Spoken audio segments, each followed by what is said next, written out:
So we talked about this morning that 360 being divisible by the measure of the interior angle. That number 360 is important. The measure of the interior angles in this row tell me how you would know without using the squares if it tessellated or not. What do you think, Shaylin? There's no overlaps and gaps. She's right. It fits our definition. How would I know that if I didn't have the shapes? How would I know that if I didn't have the shapes? Draw a square. You could draw it, but I'm going to tell you, are you good at drawing octagons that are regular with the right angles? No.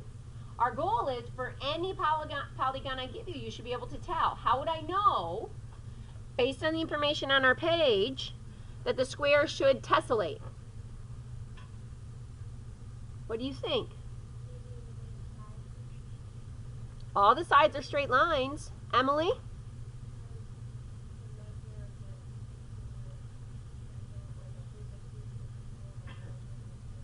Say that again really loud. How would you know that it tessellates? 360 is divisible by the measure of the interior angles. Let's see if that holds true. It held true for the triangle. It held true for the square. So yes, it tessellates. It takes 4 repetitions of the square. And so now we're looking at the pentagon. And what are we going to do in this box to help us decide if it tessellates or not? What does the label tell us we're going to do? Dale.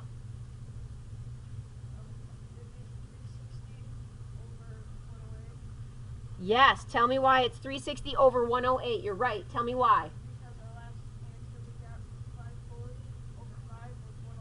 Good. The measure of the interior angle of a pentagon is this number at 108. We're taking 360 and dividing it by the measure of the interior angle. What is that answer? Anybody got a calculator on them?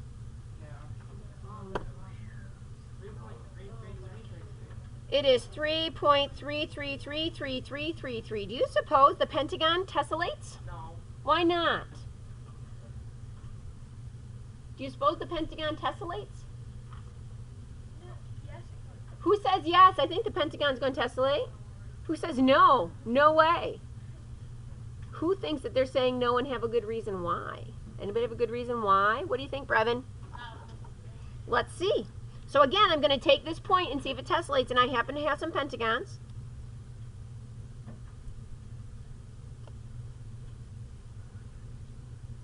And they're going to be joined at that vertex. Does this tessellate? No. I could put another one on there, right? But it would end up overlapping here. So I either end up with a gap or end up with an overlap. What?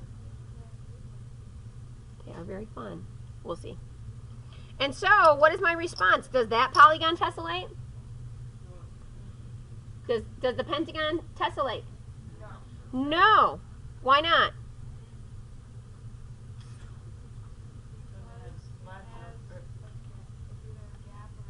That is the exact right answer. The pentagon does not tessellate because there's either a gap or an overlap.